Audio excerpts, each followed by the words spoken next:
Bom dia, boa tarde, boa noite. Não sei que hora que você está conectando com a gente aqui. Estamos para mais um Pod Mídia. Hoje com convidados especiais e para falar de um tema que está mexendo muito com todos os mídias e todo o ecossistema de comunicação, que é TV 3.0. Estou aqui com Eduardo Ferreira, da Globo, que é super parceiro do grupo de mídia e sempre desafiando o mercado e trazendo coisas novas. E com a Dani Pereira. A Dani é grande parceira do grupo de mídia, amiga de longa data do mercado e toca toda a operação de mídia da Unilever. Um dos principais anunciantes do mercado. Eu costumo falar para ela que a Unilever é uma locomotiva que diz muito para onde o mercado anda, e muito do lado técnico, do lado ético, na prática, do jeito de conduzir, e acredita muito em marcas. Eu tenho uma tristeza, eu nunca atendi a Unilever. Muito bom. Mas E ele continua tentando. Sim, morreremos tentando. É isso. Mas depois dessa introdução aí, obrigada, Fábio. Poxa, isso. Bacana. Mas aqui eu acho que a gente tem um tema super legal, super novo para todo mundo, né? A gente ainda, apesar de já ter uma vida não tão curta, né? A TV 3.0 desde que nasce, mas a gente tem um novo momento dela, né? Um momento de evolução e o mercado, tentando fazer um paralelo, assim, teve um crescimento muito robusto no universo digital, nas redes sociais, em tudo que acontece no mundo conectado. E mais que nunca, acho que esse mundo chega na televisão de fato, né, Du? E para começar, queria te perguntar um pouco como que é a visão da Globo e como que a Globo está olhando isso, né? A Globo como o grande gerador de conteúdo no universo da mídia tradicional, né? Agora com grandes movimentos, a eletromídia, mergulhando muito em outros territórios, e acho que lançou uma operação essa semana de retail, né? Então você vê que a Globo está abrindo muito o leque, e eu acho que uma grande transformação que ela deve ser protagonista, ou pelo menos tentar o protagonismo, é na TV 3.0. Então seria legal contar para a galera um pouco de como a Globo está vivendo esse momento. Não, legal. Bom, primeiro, um grande privilégio, né, de estar aqui com vocês dois nesse podcast de hoje e falar um pouco dessa, mais do que talvez uma transformação, né, de dentro, né, eu que estou lá dentro na Globo já há algum tempo. Sou engenheiro de formação, estou nesse mundo aqui da publicidade há 4 anos, né, quando eu fiz uma transição dentro da empresa.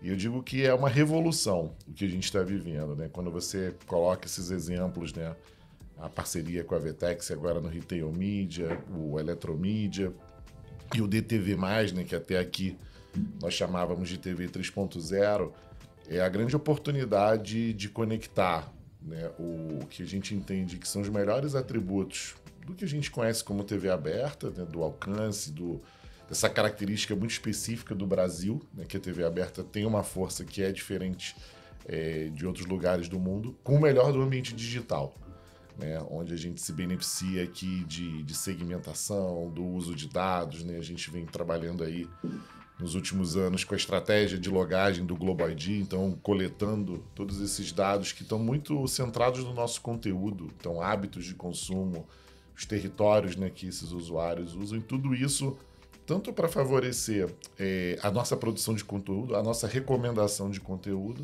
mas quando a gente fala de conteúdo, a gente está falando da publicidade integrada, né? Ou seja, uma publicidade que ela está contextualizada. E agora, com essa experiência da DTV+, a gente já vem fazendo algumas experiências prévias ao DTV+, que vão levar para esse lugar da interação.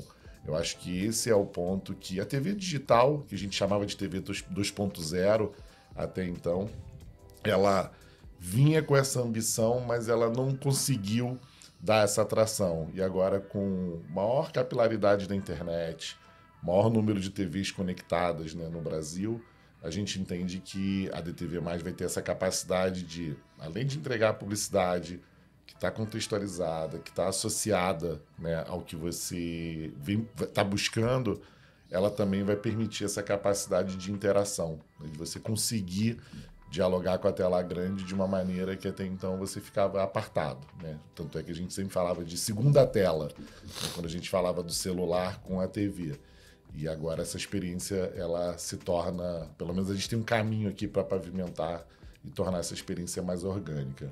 E Dani, pulando para você, como é que é a visão do anunciante olhando isso?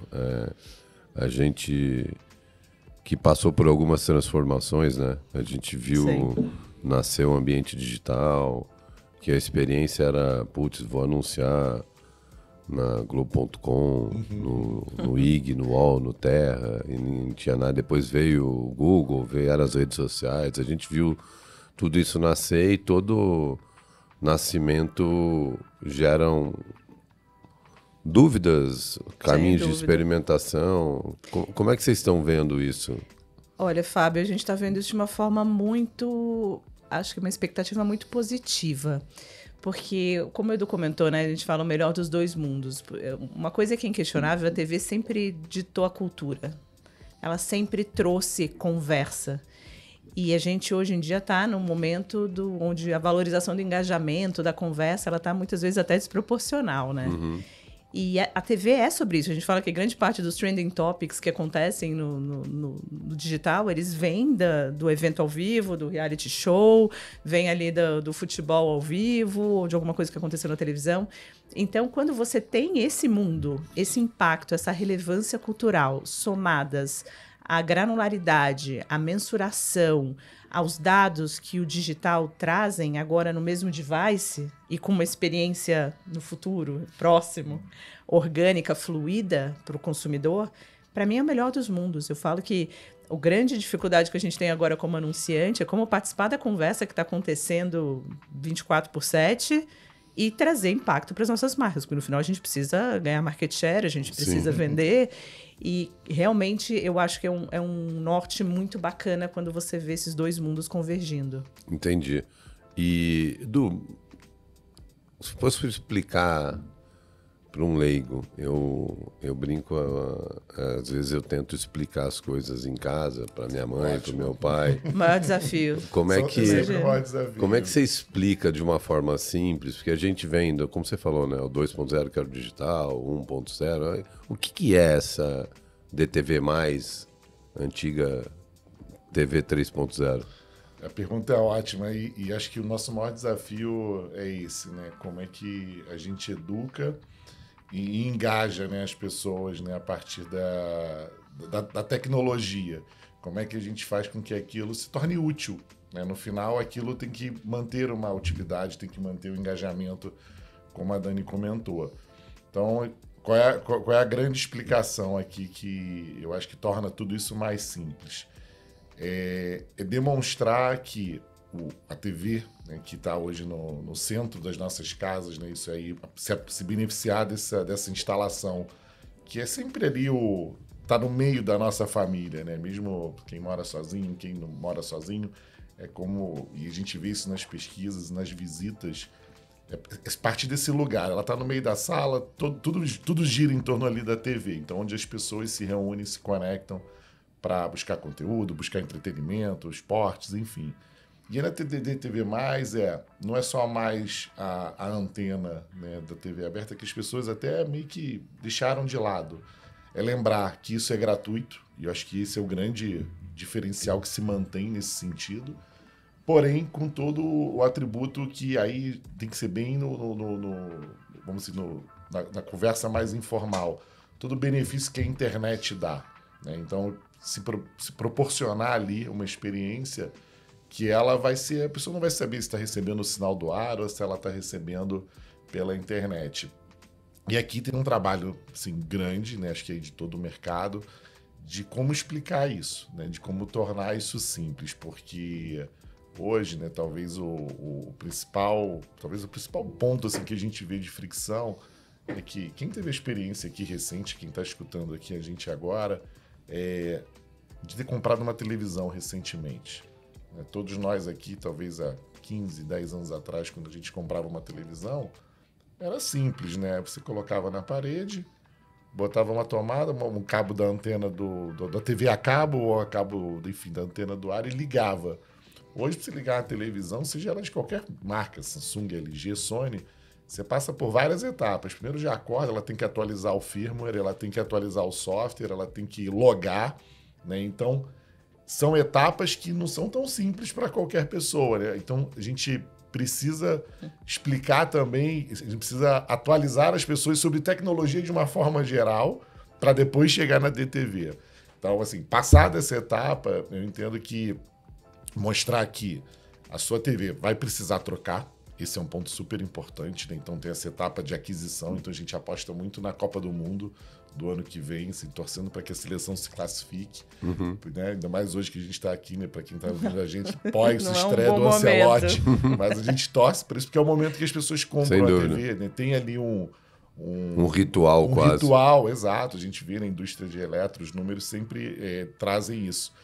Então, essa expectativa de usar esse momento, né, de maior consumo de massa para que a gente vá, desde agora, testando e explicando como é simples e você se beneficia do que a gente falou aqui no início, né? Traduzir para a população esse ganho do que a gente tem já da TV aberta, mas com os atributos do digital. Acho que esse é tentar explicar dessa forma como é simples isso. Entendi. E olhando para o mercado, né, Dani, o que a gente espera, né? Porque a gente que comprava a mídia por volumetria de impacto, frequência e cobertura, passou a ter que prestar muita conta, né? E mostrar muito resultado, seja ele de lead, de cadastros, de engajamento, de interação, ou linhas para contar histórias mais longas, né? Para contar coisas que a marca não consegue contar na televisão por o tempo ser mais restrito, etc.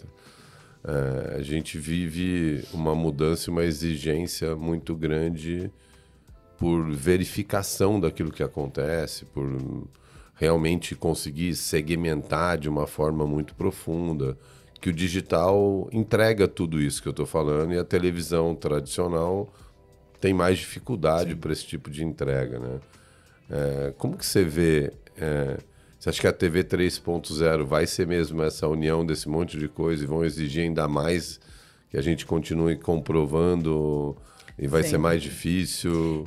A gente fala, né, que é uma revolução de mensuração. E sem dúvida, mas também o fato de você poder mensurar não quer dizer que você deveria ou precisaria mensurar. Sim. Eu acho que a sofisticação da mensuração é uma linha muito tênue entre você ter os dados e se perder neles, né? Mas o que é bacana, que eu acho que a DTV+ traz, é a possibilidade de segmentação. A gente estava até falando isso recentemente, né? Não é sobre, na minha humilde opinião, voltar à era do precision marketing, do marketing de precisão, onde você quer falar com aquela audiência, com uma peça específica. Assim, acho que a precisão ela é super relevante, talvez vários negócios precisem de precisão.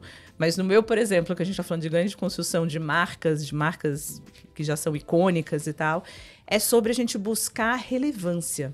E aí, se a relevância vai para um lugar de segmentação, onde tem um grupo grande que faz sentido eu falar de um jeito e um outro grupo que faz sentido eu falar de outra forma, segmentação é algo que traz relevância. E aí, consequentemente, a gente ter os dados disso, entender realmente se aquele público interagiu com um asset diferente de outro, né? A gente está até comentando que a gente vai fazer uma ação na Unilever com a DTV+, onde eu vou ter a mesma novela e uma audiência vai ver uma ação de merchandising diferente de outra. É claro que eu não vou fazer 25, porque eu não quero essa ultra segmentação. Mas se eu tenho uma nuance que faz sentido para um grupo, só a diferenciação já vai trazer conversa, já vai trazer relevância. E eu consegui medir isso depois para entender o resultado, a performance, se foi melhor um do que o outro, ou melhor do que a média. Cara, isso é muito bacana. Essa sofisticação, sem a gente se perder no mar de dados que acho que a DTV vai trazer para mim, é o grande desafio que a gente tem pela frente. Eu sempre tenho... Você tocou num ponto que para mim é crucial para o negócio da nossa indústria, né? É lógico que a gente sempre teve uma carência de mensuração. Quando você pega a linha do tempo, Sim. a gente tinha vontade de mensurar mais do que o que não era mensurado. E não tinha como. E de repente vem uma enxurrada de formas de mensurar e a gente começa mensurando muito bem, começa acertando muito bem e aquilo vira um multiplicador quase matemático. Sim. Tem algumas coisas que você consegue fazer conta. Sim. Principalmente a coisas, produto com end-to-end digital. A matemática é verdadeira. Quanto mais se acelera, mais lead vem, mais vende. Principalmente para coisas que não tem produção fabril, né? Coisa de produtos mais do universo digital mesmo. Então, essa mágica, ela funciona para algumas coisas. Mas eu sempre fico me perguntando que a gente fica sendo exigido para segmentar, para acertar lá, certinho na mosca, né? Tem que cravar a mosca. E a gente perde um negócio que eu acho super poderoso, eu acho que é um pouco do que você estava falando, Dani, que é a dispersão. Sim. Você perde da pessoa, em falar com a pessoa que você não estava pensando em falar. Sim. Porque você fica falando só com o teu público, o teu lookalike, e você não dispersa mais a tua comunicação. Então, eu acredito muito nisso. E o que é público-alvo hoje em dia, né? A gente, cara, que preconceitos a gente tem sobre quem consome o nosso produto? Será que a gente é tão assertivo, assim, em conseguir planejar, assim, e a gente limita o aprendizado, né? Não, e coisas que eu e você consumimos igual, né? Mas o target é você e não eu. Sim. E aí, se eu quiser mostrar só para você, não vai mostrar para mim. Eu acho que essa é um tema muito relevante, que esse excesso do dado trava a gente no dado.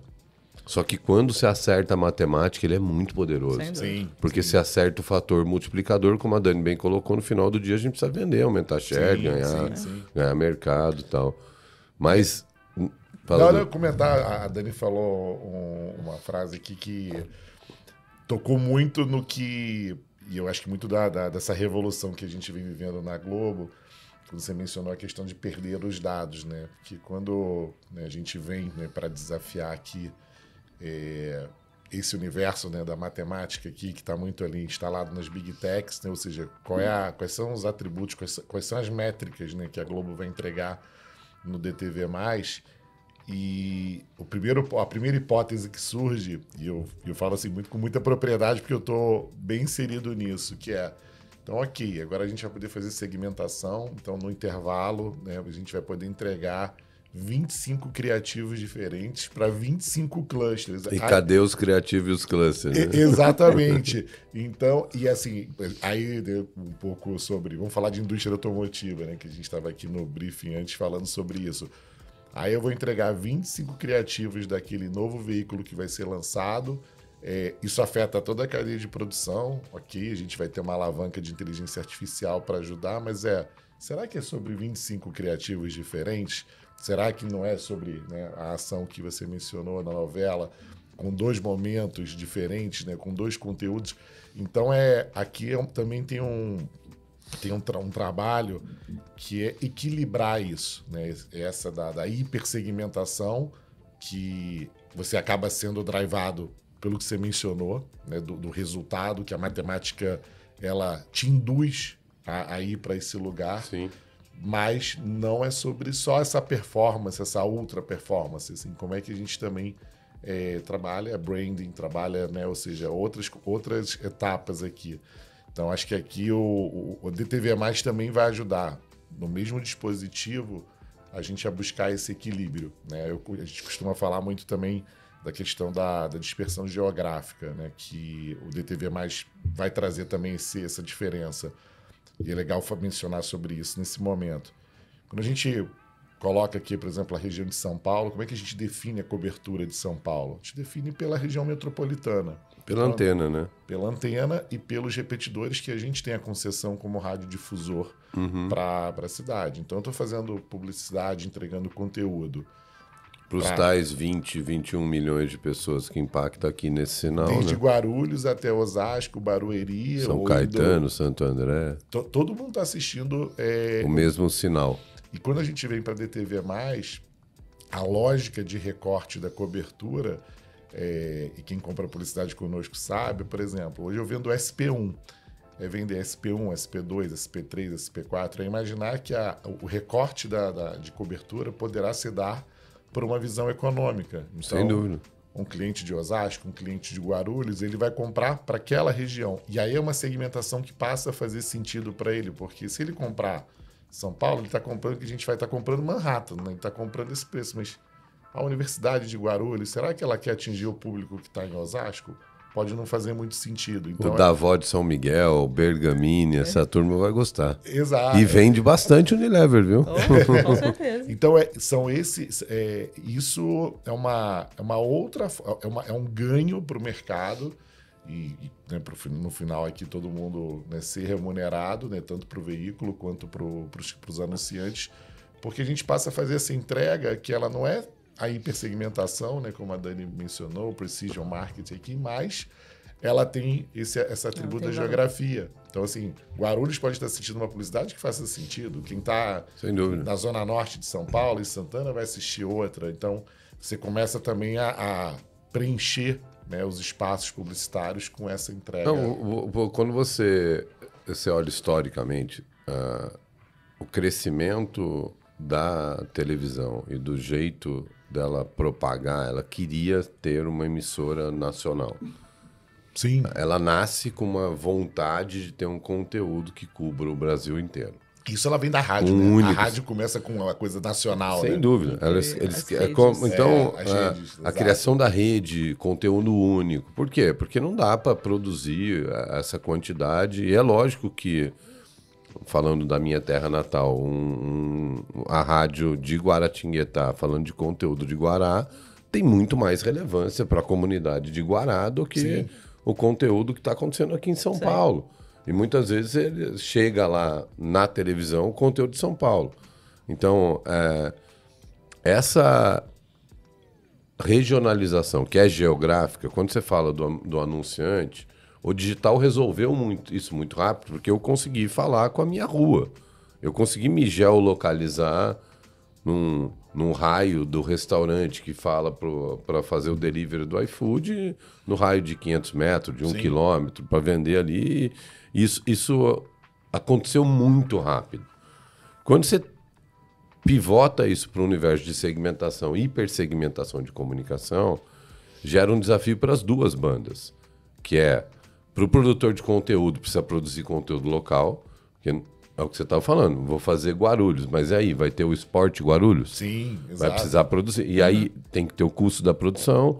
Agora, se tiver o Esporte Guarulhos, ele vai engajar mais com a comunidade de Guarulhos. Sim. Então, de repente, no Esporte Guarulhos, Bergamini, que é a Zona Norte, toca para lá, a Unilever, vão querer anunciar lá uma promoção focada em Guarulhos.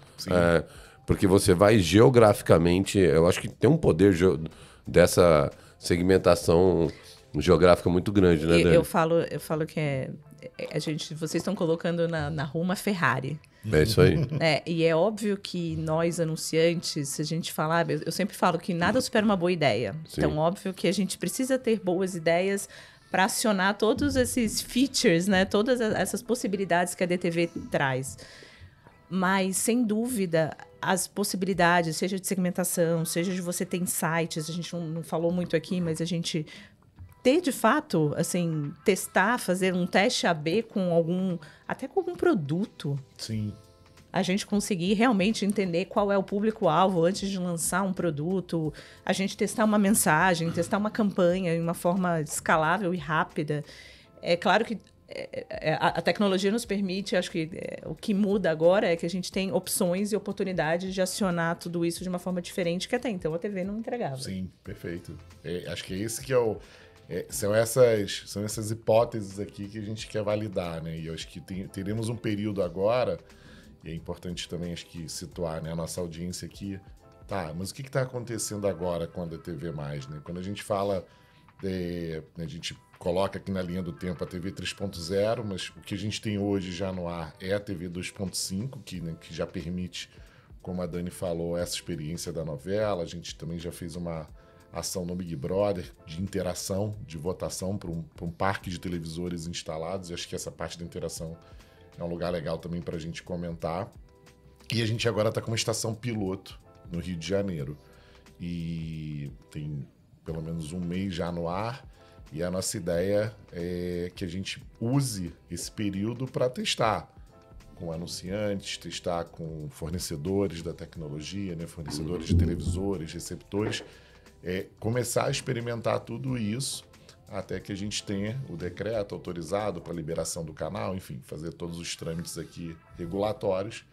E o nosso objetivo é que tudo isso, né, esteja pronto para a Copa do Mundo de 26 e a gente ter esses 2 canais no Rio e São Paulo. Então, tem aí um ano para a gente fazer muitas provas de conceito aqui e conseguir validar, pelo menos, boa parte para que quando a tecnologia estiver pronta para o consumo do público em geral, a gente já possa ter testado alguns cenários, né? Então, acho que agora tem uma jornada também de prototipação, de experimentação, de falha, para a gente fazer junto aqui. Não, e tem eu sempre acredito que o conteúdo sempre vai comandar, né? As pessoas vão atrás de conteúdos, de histórias, seja no conteúdo da novela que faz mais sucesso, ou do jogo que é melhor, ou do teu time, ou daquele evento ao vivo, ou daquele tema que aquele influenciador digital coloca. Enfim, as pessoas vão atrás do conteúdo, né? Elas se relacionam e engajam com o conteúdo. E as marcas estão cada vez mais desafiadas a entrar nesse mundo, né? Das marcas proverem conteúdo, porque a marca também quer um engajamento, elas querem a mesma coisa, né? Sim. E com essa vasta possibilidade de distribuição de conteúdo, as marcas são desafiadas a isso. Então, eu, olhando para o lado de quem está mais do lado da agência, né? A gente fica sempre muito desafiado a criar conteúdo, que a marca quer ter uma personalidade e tal. E muitas vezes não é aquilo que as pessoas querem consumir, né? Como é que você vê essa confusão, Dani? Porque eu acho que tem algumas marcas e que poderiam, mas queria te ouvir um pouquinho. Eu tenho um ponto, aí depois eu coloco. Não, essa eu acho que é uma dor, sem dúvida. Eu acredito que pelo menos a gente está aprendendo que gerar conteúdo ou desenvolver conteúdo não deveria ser o fim, deveria ser o meio. E quando a gente fala das nossas marcas, principalmente na Unilever, eu não estou mais tão preocupada em desenvolver conteúdo, eu estou mais preocupada em participar das conversas. Se para fazer isso eu tenho que desenvolver conteúdo, tudo bem, tá tudo certo. Porque eu acho que a gente está indo para um lugar, até o mercado de influência ele está mudando, né? Mas não é um fim, né? É um meio para estar na conversa e não um fim. Exatamente. Então, o mercado de influência, ele era sobre, imagina, você seguir grandes nomes, você usar um influenciador como uma celebridade na Globo e vice-versa. Uhum. E agora a gente está vendo aí, assim, um emaranhado de micro e nanos influenciadores que a gente fala, o que é isso? Na verdade, são pessoas comuns, ou pessoas com algumas outras seguindo, querendo conversar sobre e gerar conteúdo. Uhum. Qual é a pretensão que eu tenho como marca de competir com criadores, com influenciadores, com a televisão brasileira? Não é mais fácil eu me associar de uma forma relevante no que está sendo dito nas conversas? Então... Mas só que isso demanda um outro desafio, que para mim é onde a gente está no momento, que é a gestão de projeto. Os planos não são mais, né, sobre eu ter digital, eu ter TV, tá tudo junto. E se é sobre conversa, e conversa no lugar... não tem muito dia de lançar e dia de parar, né? Não tem. Ele é always on, né? E a conversa vai de um lugar para outro, e ela Você não controla. Sim. E como é que eu, enquanto operação... faço isso tudo acontecer. Eu falo que cada vez mais profissional de mídia ele tem que virar um grande gestor de projeto, Sim, né? sim. É quase como coordenar as caixinhas para fazer isso tudo acontecer. E quando a gente vê a DTV+, ela está somando nesse ecossistema.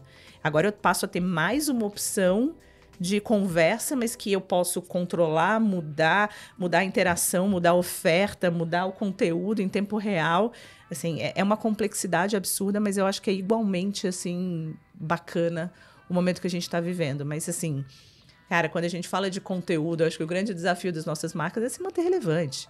Se é através do conteúdo, se é criando uma conversa, se é criando um evento, se é criando, sei lá, um produto novo, uma collab, uma ação de merchandising que vai gerar conversa, eu acho que para mim isso é o que vem na consequência disso. É muito legal. E eu tenho uma crença que tem marcas que criam, não relevância, ela tem uma estatura tão forte assim, que ela ganha a liberdade de poder falar sobre um conteúdo específico, porque ela criou essa relação ao longo do tempo, né?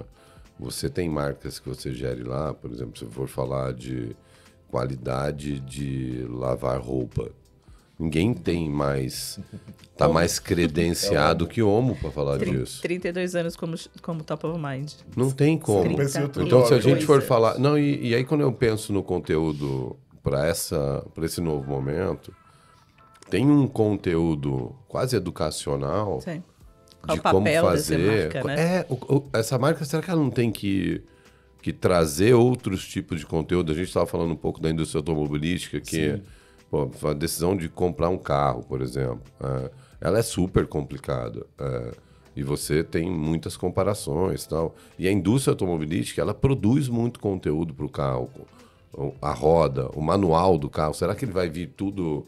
Porque já está meio no digital, mas como é que isso vai ser explorado aqui dentro, né? Dentro dessa tela grande, num espaço diferente. Então, quando a marca tem esse poder, né? E algumas marcas têm essa credencial para falar do tema onde ela está inserido, ou no mercado que ela está inserido, eu acho que ela ganha a credencial de criar conteúdo de forma livre, porque ela... A gente tem, por exemplo, um case um pouco mais recente, que é Cif. Né? A gente fala Cif é um produto de limpeza. Não era uma marca que já existe há algum tempo no Brasil, mas foi há 2, 3 anos, mais ou menos, que a gente resolveu, de fato, colocar foco. E esse foco surgiu por uma oportunidade de ouvir as comunidades, da gente ver que as pessoas que usavam eram apaixonadas. E você pega um produto que eventualmente não é tão sexy, vamos dizer, eu não estou falando de um produto de beleza, que eu estou falando de um limpador maravilhoso, mas é um limpador de superfície. Concorrente de Sapólio, de tantos outros, e que, de repente, ele se torna pop. Como? Fazendo uma escuta ativa, produzindo conteúdo, participando das conversas, como a gente consegue pegar um produto que não teria uma natureza, né, e aqui é o brilhantismo do marketing, e você colocar ele num lugar de relevância cultural que ele não tinha em 2, 3 anos. Sim. E que hoje ele se torna sinônimo de conversa. A gente, assim, todos os projetos que a gente faz dentro dessa categoria de cuidados para casa são os projetos mais inovadores, mais diferentes, mais bacanas, assim, sempre surgem nessa categoria, nesse produto. Então, é um exemplo de como a gente reinventa a roda com coisas não óbvias, talvez, né? E eu vejo que essa conversa ainda tem a oportunidade, assim, da mesma maneira que, né, pelo brilhantismo do marketing, como você mencionou, estimula essas conversas, a gente também vê a audiência querendo interagir também com as marcas, né? Querendo também interagir com o conteúdo. Num território, né, onde nas redes sociais isso já se dá de maneira... as pessoas já estão habituadas a isso. Então, acho que, né, os veículos, as marcas, elas também vão conseguir, né, e aí, né, trazendo aqui para a tela grande do DTV+, essa possibilidade de fazer com que a audiência brinque, interfira, opte por um ou outro caminho, mas de uma maneira natural, de uma maneira que também se sinta parte daquela criação, né? Parte daquela conversa e influencie de uma outra maneira. Diferente de simplesmente entrar, né, uma mensagem no texto que, beleza, eu me vi lá, Mas o quanto eu estou, de fato, influenciando o conteúdo é só o apresentador que está narrando. Eu gosto de trazer aqui que uma das hipóteses que a gente traz assim, né, para o mundo da interação, e principalmente na parte de esporte, porque, né, reúne engajamento, reúne massa, né, assistindo aquilo ao mesmo tempo ao vivo. E eu até já havia comentado isso com a Dani anteriormente, que é trazer um pouco a lógica dos games para o DTV+. O que significa isso? Estamos aqui, cada um torce por um time, cada um tem ali uma preferência de clube, e você está assistindo o jogo do seu clube. Então é pensar que na DTV+, isso a gente já tem testes em andamento, é criar uma skin que vem do game para as cores do seu clube. Então você está assistindo lá Palmeiras e Flamengo, eu torço pelo Flamengo, então a skin do jogo ela vai estar relacionada ao rubro-negro. Eu posso fazer a opção de ter um áudio, ter uma locução, né, com uso de inteligência artificial, criar, né, essas vozes sintéticas aqui, narrando a favor do meu clube, ou seja, até também diminuindo o custo de produção. Então, assim, são outras possibilidades que a DTV+ também traz aqui, hipóteses que a gente vai seguir testando para diante. E isso, naturalmente, né, serve de interesse total aqui para as marcas, para os anunciantes, enfim, e faz todo mundo participar da mesma conversa. E quando você pensa a distribuição não ser linear, né? Porque ela mistura, né? Ela fica um não linear com o linear, né? Sim. Porque você tem você mexendo a tua transmissão mãe com interações geográficas de conteúdo, de espécie, porque você vai poder ter o mesmo sinal, a mesma coisa com diferentes tipos de interações. Aí falou de áudio, tal, etc. Quando você vai para esse tipo de possibilidade, ele gera na contramão um desafio de como que você consegue produzir essa quantidade de conteúdo, né? Porque você deu um exemplo simples aqui. Vamos dizer que eu queira a narração neutra, a narração A ou B. Eu tive envolvido em projetos de rádio que era de narração focada no teu time, tentar uma transmissão. E já tem acontecido algumas coisas, tem né? Canais no YouTube canal que já YouTube, isso. Tem alguns cortes no próprio Premiere que tem já coisas já com torcedores fazendo, é uma coisa que... E há controvérsias de gostar ou não gostar, mas é cada um, né? Sim. Essas possibilidades de ultra segmentação geram essa necessidade de ultra segmentação de produção de conteúdo.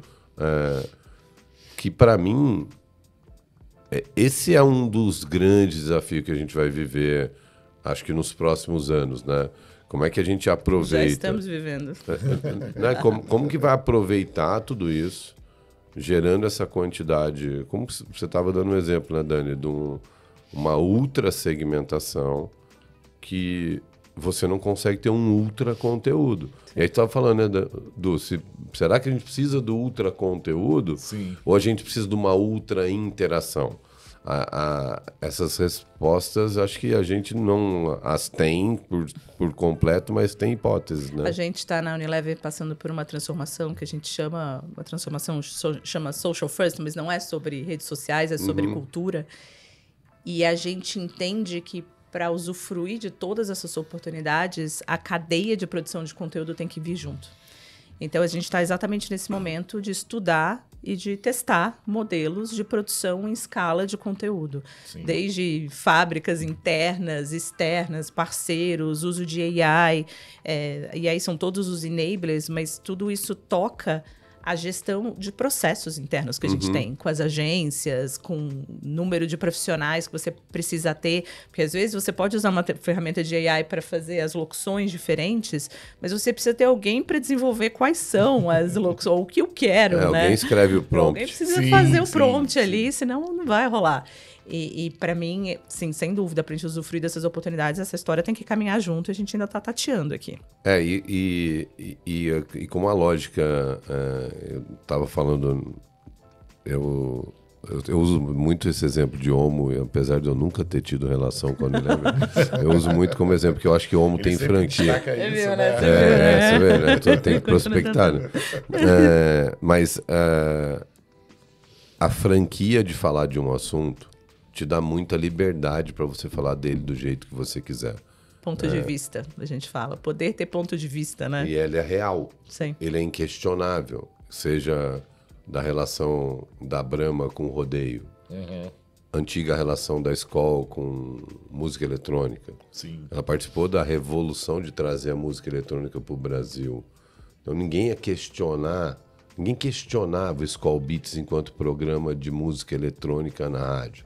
Você só ouvia, porque ele era natural. Como eu acho que ninguém questionaria dicas de lavar melhor com Omo. Acho que as pessoas buscariam, procurariam esse... essa credencial ela é construída com muitos anos, sem dúvida. Sim. Mas eu acho que cada vez... Eu acho que é quase uma franquia, sabe? Sim. Você tem franquia para falar daquele assunto, e quando você detém essa franquia... E aí, Du, eu acho que tem uma luta, né? Que a franquia é muito mais, neste caso específico, das marcas que a gente está falando, do que da própria produtora de conteúdo. Só que aí tem um conflito, porque a produtora de conteúdo, ou o veículo de mídia, ele determina um padrão que eu paro de entregar meu conteúdo, aqui entra o comercial, ele vai e volta, e a gente lida com um negócio que não tem mais muito essa determinação, começa aqui para aqui, e ele é meio contínuo. Então, como é que você vê a Globo olhando? E a Globo sempre teve muito padrão, né? O comercial era de 30, depois virou redução para 15, depois você viu um ou outro lugar que dá para fazer de 10. A vinheta é de um jeito, é muito padronizado, né? Para esse universo que vai ser bem mais sem um padrão. Como é que você vê? Na minha visão ele vai ser... Mas a gente vai ter que colocar padrão, porque senão não consegue dar escala. Não, exato. Vira caos, né? E esse é um bom ponto, porque quando a gente fala em padrão, e isso se transforma em regra, e isso, no instante seguinte, vira impeditivo. Sim, exatamente, vira uma trava. Só que a premissa para ter o padrão é exatamente que assim, isso não dá para virar uma selva, porque nem o mercado terá, né, assim, essa escala para poder produzir de maneira tão pulverizada, e nem eu terei capacidade, né, de responder e atender com a qualidade esperada, porque o que vai acontecer? Se eu abro nessa premissa de não travar, todo mundo acha que pode tudo, que vai esperar a qualidade máxima daquilo, ou seja, o melhor retorno, vamos chamar assim. E eu não serei capaz de responder a todos dessa maneira, porque né, a conta fica infinita aqui. Mas acho que tem um equilíbrio que a gente vem estudando, que é exatamente esse da flexibilização. Que vai desde da duração que você mencionou, né, do break aqui, desde pensar também qual é a flexibilização quando a gente olha um reality como o Big Brother e entende assim, qual é o limite de ocupação das marcas aqui? Então a gente trabalha isso internamente para que isso não se sobreponha ao conteúdo, né? Assim, e seja benéfico para ambos, né? Porque senão vira um programa dentro de um intervalo comercial e não é vice-versa, e vice-versa, exatamente. Então tem um caminho aqui que a gente vem experimentando muito e acaba sendo o que mais se destaca nos grandes projetos, né? Então entender assim qual é o nível de customização, quando você olha, por exemplo, um projeto como o futebol, que hoje a gente tem 8 cotas.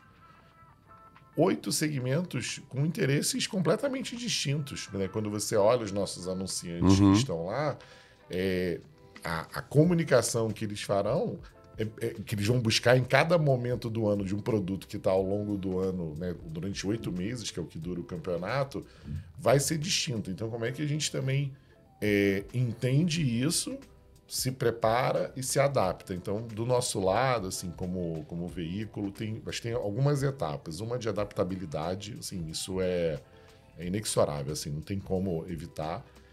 Tem uma outra parte que é a cocriação também, né? A gente falou da questão da cadeia de produção. Não adianta a gente tentar entregar segmentado, enfim, trabalhar toda essa cadeia de distribuição super bacana, com mercados distintos, mas se na origem, onde a gente produz, a gente não mudar esse mindset, esse fluxo operacional. E aí é desde o início que a gente também tem experimentado colocar nos projetos assim, vamos construir um projeto juntos. Então é mostrar assim, o que a gente tem como veículo de ferramentas e alavancas disponíveis para a sua marca. E acho que essa cocriação é que também vai ajudar a não ter mais essa percepção sobre as regras, porque as regras e os limites eles vão ser construídos em conjunto. Então não vai ser uma percepção de trava, uma percepção de que a padronização ela não deverá gerar nenhuma pasteurização, porque as comunicações de cada marca são distintas e de diferentes interesses, mas também não cria uma restrição. Então a gente acredita muito nessa cocriação.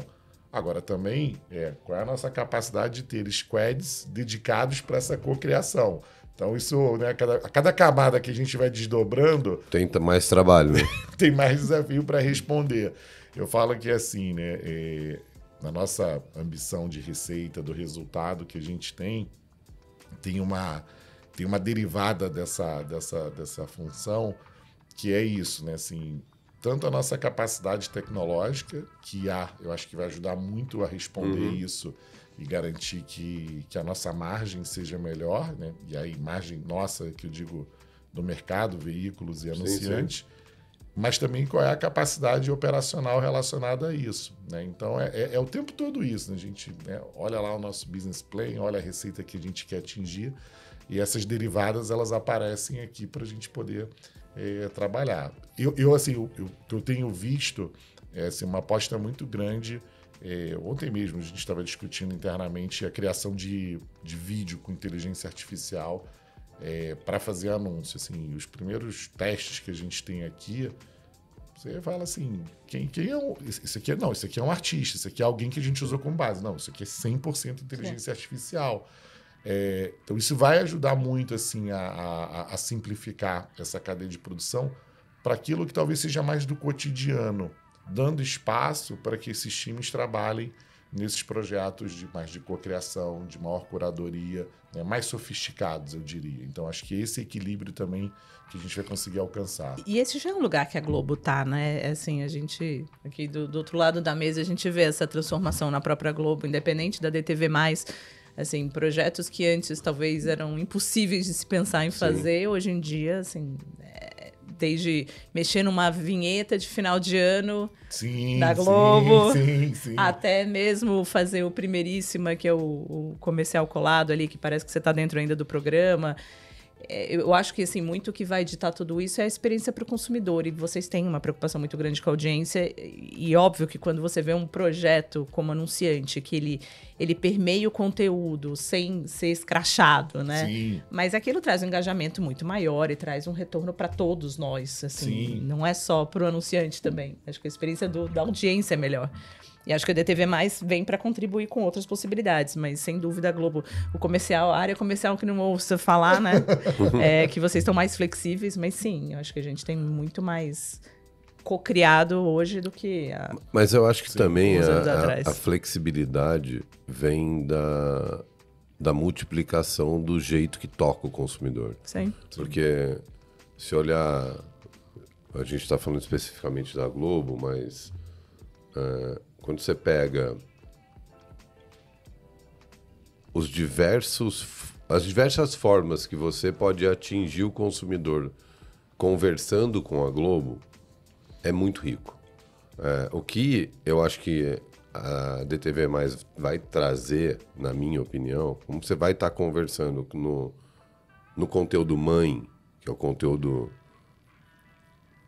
linear, porque é nele que vai acontecer, né? Ele tem uma ramificação de conexão com o resto muito potente.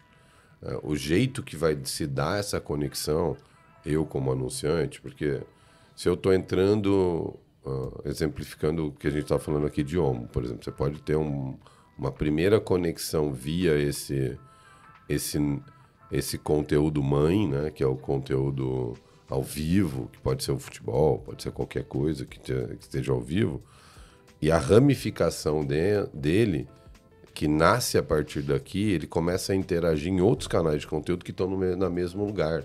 Então, eles estão na mesma televisão. Sim. Então, se você vai descer para a Globoplay, se você vai descer para uma interação na Globo.com, ou se vai descer numa interação que vai acabar num negócio do YouTube ou vai acabar numa rede social, ela vai andar mais ou menos no mesmo lugar. E se a conversa inteira é 100% com a Globo ou 70%, 30%, 40%, o jeito que o consumidor vai interagir com aquilo que vai comandar. Porque é assim que a gente tem que desafiar, né? Sim.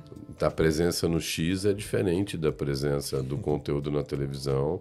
E um tweet de ontem no X gera uma briga dentro de um país que derrubou as bolsas no mundo inteiro. Então, assim, qual é o poder, né? É pequeno? Sei lá, tem muito poder.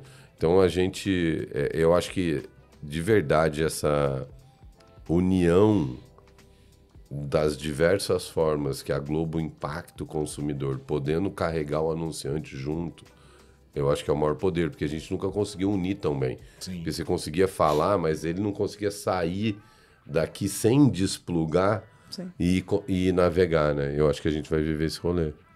Sem dúvida, acredito muito nisso. Não, com certeza. E é o que a gente estava falando no início, né, Fá, do alcance e do resultado que a Globo traz. Então, quando você fala que o ao vivo é o catalisador, ele é, né? Então, assim, a gente vê muitas campanhas que a gente faz onde a gente quer gerar conversa, a gente quer viralizar, né? Eu odeio aquele briefing, né? Eu preciso fazer um conteúdo para viralizar. Né? Só que a audiência, ela tá dispersa, ela tá fragmentada. A partir do momento que nós ainda somos um país de grandes eventos ao vivo na televisão linear.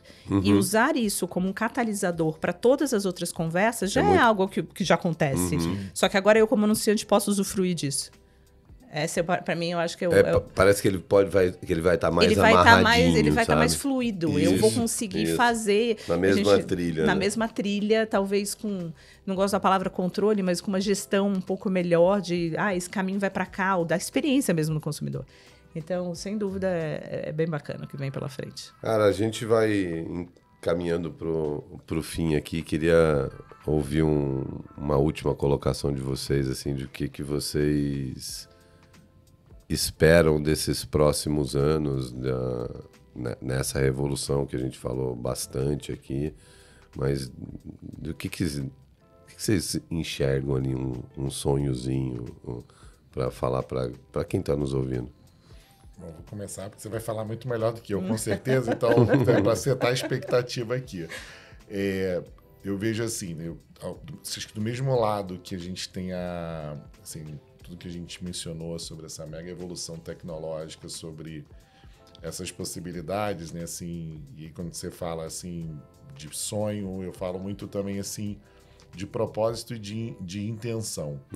E como profissional, né, trabalhando nesse mercado, e de tudo que a gente está falando, a gente não dispensar e nem desperdiçar a essência do ser humano. Né? Pode parecer assim, um pouco filosófico isso, mas a gente não assim, a gente usar os dados, a gente não se perder nos dados, a gente usar os algoritmos, mas a gente não tirar ali o que é o que nos trouxe, né, como sociedade até aqui, né? Assim, e por que eu trago isso? Porque me preocupa quando a gente escuta que a palavra, né, que entrou no dicionário de Oxford no ano passado é o brain rot, né? Ou seja, pela primeira vez, né, a gente tem uma possibilidade real do ser humano se tornar menos inteligente. Né? Quando é que a gente ia imaginar que isso ia acontecer? Porque a gente produziu tanta tecnologia, né? A gente vem lá desde da filosofia, da Revolução Industrial, tanta coisa que a gente criou, e a gente olha esse mundo de possibilidades que a gente está falando aqui, mas tem uma variável aqui do lado que pode tornar a gente menos inteligente. Então, eu acho que como sociedade, né, e acho que aqui como, né, tanto a nossa audiência, nós aqui como pessoas que podem influenciar nesse caminho, porque, né, estamos aqui em organizações que, né, Globo, Unilever, que, como a gente falou, podem direcionar conversas, podem ditar isso. E o trabalho, né, de nenhuma entidade abstrata que fará isso, né, nem por mim, nem pela Dani, mas que a gente possa usar tudo isso que a gente está falando para melhorar o que a gente faz, né? Ou seja, como a gente mencionou aqui, né, essas marcas podem ter um lugar de franquia, de educar e de direcionar a sociedade, depois de 32 anos, como a Dani bem falou, de Omo, como não a Globo também, né, depois de 60 anos e 100 anos de grupo, também tem essa responsabilidade, né, cada vez mais daqui para frente, de não abrir mão, né, de ter esse olhar e de ter essa intenção de realmente manter uma sociedade que a gente possa, no próximo ano, não pensar que o ser humano vai ficar menos inteligente por conta do consumo exacerbado de rede social, ou seja, usar a tecnologia de maneira desfavorável e usar isso de maneira favorável. Acho que esse é o meu propósito e meu sonho, assim, quando você o colocou. Não, muito legal. E tirar a preguiça do pensar, né? Sim. Porque parece... eu tenho 2 filhas, elas têm 12 anos e acho que uma vitória que a gente tem, e uma delas chama Vitória, Legal. é que elas leem, cara. E eu fico tão feliz de vê-las lendo, sabe? Que é uma coisa que não é nem um exemplo tão meu, é um exemplo mais da mãe. A mãe lê mais. Então, acho que esse ponto que você falou é muito importante. Às vezes a gente fica tão mergulhado nesse tech e esquece do mind, né? Sim, exato. É isso. Oh, agora tá difícil, Edu, você falou? Nada. Não, imagina, e assim, corroboro das suas palavras, acho que a gente está vivendo um momento super desafiador nesse equilíbrio entre a loucura do nosso dia a dia e trazendo talvez um olhar aqui mais para nossa transformação de marketing, de mídia. Eu acho que a gente está vivendo um momento bastante desafiador. Acho que tudo que a gente sabe até agora está mudando, se já não mudou. E eu falo muito sobre quebra de paradigmas. Eu acho que eu nunca, assim, parei todos os dias. Eu falo, nossa, eu não imaginei que eu poderia ter sucesso com uma campanha fazendo dessa forma, porque eu fiz durante 30 anos de outra forma. Então, eu acredito muito que o que vai levar a gente para frente não é o que trouxe a gente até aqui. E com a certeza de que o que eu falo para todo mundo que trabalha comigo, quem está próximo, é, cara, fica com a cabeça aberta, porque isso já é um bom começo. Então, a gente realmente tirar os vieses do passado e tentar olhar para um futuro com uma cabeça mais aberta. Mas você trouxe um ponto que é uma coisa que eu acredito muito, que é a responsabilidade. Quando eu falo, imagina, Unilever, né? Você fala da locomotiva. A responsabilidade que a gente tem em trazer essa conversa para um lugar de ética, para um lugar de valor para o consumidor, para um lugar que não seja fazer a qualquer custo. Então, é sobre essa responsabilidade de uma grande organização, mas eu acho que todos nós temos enquanto indivíduos, para algo que está vindo, que a gente ainda não sabe direito como é que vai ser fazer um plano de mídia nessa nova realidade que a gente viu aqui, que a gente não sabe ainda como vai ser fazer a gestão de uma equipe, que antes a gente estava ali em caixinhas, né? A gente colocava todo mundo em departamentos e áreas, e agora a gente falou de experiência fluida. Como é que vai ser a minha relação com a agência? Sim. Então, todas essas dúvidas que a gente tem, elas vão ser resolvidas nos próximos anos, talvez, mas eu acho que a responsabilidade que a gente tem enquanto indústria, enquanto mercado, enquanto anunciante, é de sempre fazer tudo isso com coerência e bom senso, né, gente? Por favor, tá faltando, às vezes, um pouquinho de bom senso. Não, sem dúvida. Verdade. Cara, obrigado demais. Muito bom bater um papo com vocês aqui. E obrigado para todo mundo que nos... Ouviu. Estava aqui com a gente. A gente nunca sabe se vai ouvir, se vai assistir, se vai ver. Enfim, obrigado a todos. Dani. Muito obrigado. Obrigado. Obrigado. Vamos pro próximo. Foi ótimo. Vamos lá. Obrigado. Valeu.